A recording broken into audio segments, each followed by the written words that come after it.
New Zealand band Minuit have been keeping very busy over the past couple of years. They've been touring around Europe, doing various bits and pieces and working on their brand new album Find Me Before I Die at lonelydeath.com. And today I'm talking to Ruth and Paul from Minuit. How are you? Hi. Hi. You're high. Damn. Damn. That's all I had worked out. I know, that's all good. So, I mean, you've been working on this new album and it's got a very intense title. I just wanted to ask you first things, what's that all about? What's that all about, man? Well, actually, first of all, it was going to be called Find Me Someone to Love Before I Die a Lonely Death. And then it got shortened to Find Me Someone Before I Die a Lonely Death. And then we're thinking more about it, and it's kind of, then it became Find Me Before I Die lonelydeath.com. And we're kind of thinking it's more about finding yourself, you know, and where you fit in or where you don't fit in, or who you are, or that sometimes the most important thing is just yourself and knowing who you are and feeling, I don't know, confident and happy and being okay with yourself. And sometimes, you know, the world's so massive and chaotic and you can feel quite lost. And the .com bit is because this is the world we live in now, you know, this is how we relate. I must say, you guys have been fishing in plenty of places, you know, especially in Europe. You've been in lots of you know, media coverage. People like Annie Nightingale have been like raving about you guys. It must be quite fulfilling. No, it's been really cool. I mean, because we just kind of, you know, head over on our own bat and save up our pennies and think, yeah, we'll go and have some fun. So it's been really neat. We've been, you know, played a bit on radio and gone and been able to play shows and people have come along, and it's an amazing feeling, you know, people on the other side of the world and in countries where English isn't even first language, and they'll be singing our lyrics and it's like, how can you even understand what I'm saying? It's just really fun. Yeah.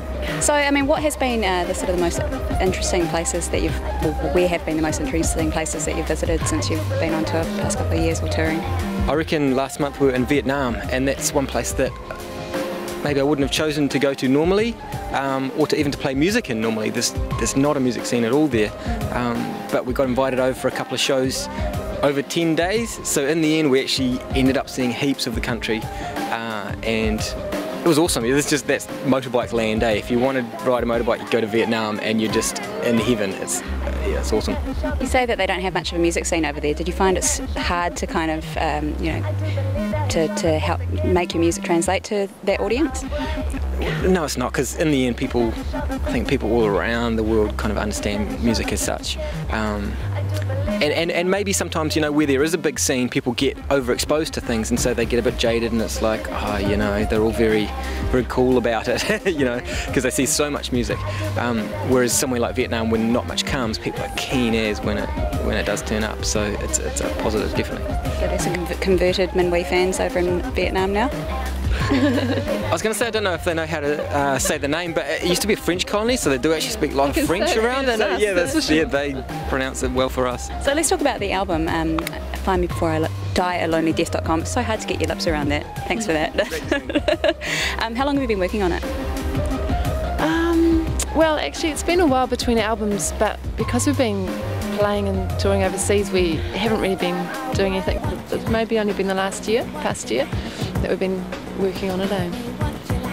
Yeah, because the Guards album came out in '06 here, so a lot of people are like, oh, you guys are really lazy, you don't do anything, but we're not lazy.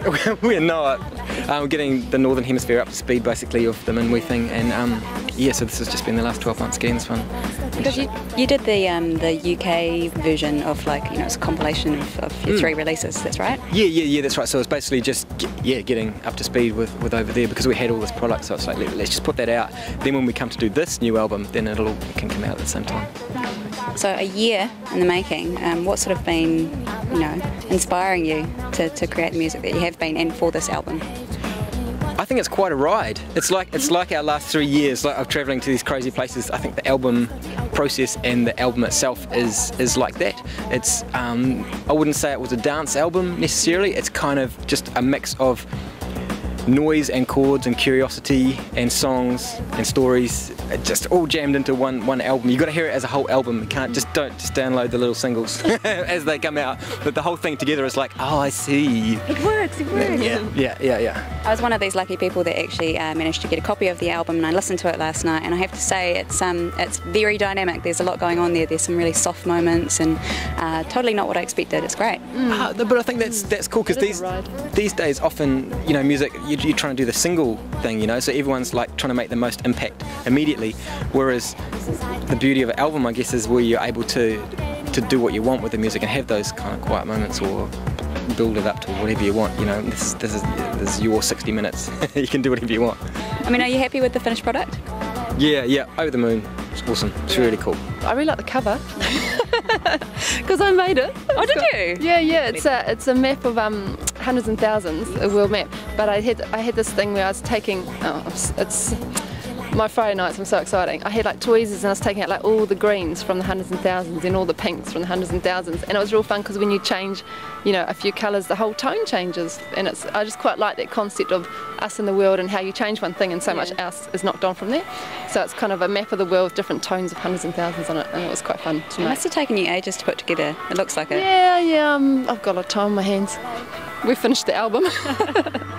Well, look, guys, it's been a pleasure talking to you today about the album. Congratulations, and we look forward to hearing it when it comes out. It's a few weeks away, but we'll hold tight. I mean, I've got mine, so I'm sweet. I've got one too. You've got one too. I haven't got one yet. Losers. And right now we're going to check out the second single, isn't it? $25? Yep, $25. This is off the Minuit album, Find Me Before I Die at lonelydeath.com. See, I did it.